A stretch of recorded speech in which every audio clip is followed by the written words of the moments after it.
स्वर का शाप, मृगनयनी का गान। उस समय एक युवा गंधर्व देवव्रत अपनी संगीत कला में अनुपम था। उसकी तानें इतनी मधुर थीं कि स्वयं स्वर्ग के द्वार खुल जाते थे। किंतु उसके हृदय में अपनी कला का अभिमान भर गया था। वह सोचता था कि उसका संगीत स्वयं परमेश्वर से भी बढ़कर है। एक दिन ऋषि दुर्वासा अपनी तपस्या में लीन थे। देवव्रत ने उनकी तपस्या भंग करने के उद्देश्य से अपनी वीणा पर एक अत्यंत चंचल और विघ्नकारी धुन छेड़ी। ऋषि क्रोधित हो उठे। उनकी आंखों से अग्नि की लपटें निकलने लगीं। देवव्रत, तूने अपनी कला का दुरुपयोग किया है। जा, मर्त्यलोक में जन्म ले। तेरी दिव्य कला तुझसे छीन ली जाएगी और तू तब तक भटकता रहेगा जब तक तू प्रेम और करुणा के सच्चे अर्थ को नहीं समझ लेता। और फिर सब कुछ अंधेरे में समा गया। देवव्रत, जो कभी स्वर्ग का गौरव था, अब मर्त्यलोक की धूल बन गया। वर्षों बीत गए। देवव्रत को अपना नाम भी ठीक से याद न था। वह बस एक अनाम, उदास युवक था जो गांव-गांव भटकता रहता। उसकी वीणा भी उससे छिन गई थी, पर संगीत उसके हृदय में कहीं गहरे छिपा था। कभी कभी अनजाने में उसके कंठ से कोई धुन फूट पड़ती, जो सुनने वालों को मंत्रमुग्ध कर देती। एक ऐसे ही गांव में, जहां खेत हरे भरे थे और नदी कलकल करती बहती थी, उसका सामना मृगनयनी से हुआ। मृगनयनी नाम के अनुरूप ही मृग जैसे नयनों वाली, शांत और सरल स्वभाव की थी। गांव की अन्य युवतियों से भिन्न वह प्रकृति और संगीत में गहरी रुचि रखती थी। उसने देवव्रत की उदास आंखों में एक अनकही कहानी पढ़ ली थी। वह अक्सर उसे पीपल के पेड़ के नीचे बैठकर गुनगुनाते देखती। एक दिन उसने हिम्मत करके देवव्रत से बात की। तुम कौन हो, पथिक, और तुम्हारे स्वर में इतना विषाद क्यों है? देवव्रत ने उसे देखा। इतने दिनों बाद किसी ने उससे ऐसी आत्मीयता से बात की थी। मैं नहीं जानता। बस इतना पता है कि मेरा हृदय किसी खोई हुई धुन की तलाश में है। मृगनयनी ने उसे गांव में रहने का स्थान दिया, उसे भोजन कराया और धीरे धीरे उसके मन के दरवाजे खोलने लगी। देवव्रत को उसके सानिध्य में एक अजीब सी शांति मिली। उसके वीरान जीवन में मृगनयनी एक वसंत बनकर आई थी। वह उसे उन धुनों के बारे में बताता जो उसके मन में गूंजती रहती थीं, और मृगनयनी उन्हें बड़े ध्यान से सुनती। उसकी आंखों में उसे अपने दिव्य अतीत की झलक दिखती, पर वह समझ नहीं पाता था। यह एक अस्पष्ट स्मृति थी, जैसे कोई मीठा सपना जो जागने पर धुंधला जाए। उनके बीच प्रेम अंकुरित हुआ, निर्मल और पवित्र। देवव्रत ने पहली बार किसी मनुष्य के लिए इतना गहरा स्नेह महसूस किया। वह भूल गया था अपनी दिव्य कला, अपना अभिमान। अब उसका संसार बस मृगनयनी थी और उसका प्रेम। मगर नियति का खेल अजीब होता है।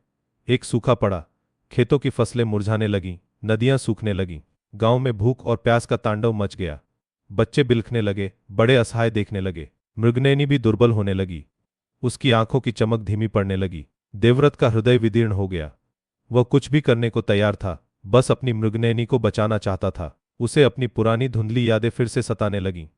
वह जानता था कि उसके पास कोई शक्ति थी, कोई अद्भुत कला, जो अब खो चुकी है। वह रात भर जागा रहा, अपने ईश्वर को पुकारता रहा। हे प्रभु, मेरी शक्ति लौटा दे।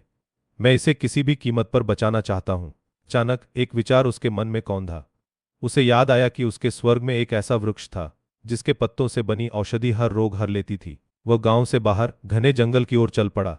वह जानता था कि यह असंभव है, पर प्रेम उसे खींच रहा था। जंगल की गहराई में एक प्राचीन मंदिर के खंडहर थे जो सदियों से वीरान पड़े थे। वह मंदिर के गर्भगृह में पहुंचा, जहां एक शिवलिंग स्थापित था। वहां बैठकर उसने फिर से गुनगुनाना शुरू किया, पर इस बार उसके स्वर में अभिमान नहीं, केवल प्रेम और प्रार्थना थी। उसकी धुन में मृगनयनी के लिए उसका सारा प्रेम, उसकी चिंता, उसका समर्पण था। हर स्वर एक आंसू था, हर तान एक आह। उसका संगीत इतना पवित्र और निर्मल था कि स्वयं वातावरण भी स्तब्ध रह गया। पेड़ों के पत्ते थमे से थे, नदी का प्रवाह धीमा हो गया था। अचानक मंदिर के भीतर से एक अद्भुत प्रकाश पुंज उठा और देवव्रत के चारों ओर फैल गया। उसकी खोई हुई वीणा उसके हाथों में फिर से प्रकट हुई और उसके दिव्य रूप की हल्की सी झलक दिखने लगी। ऋषि दुर्वासा का शाप खंडित हो रहा था।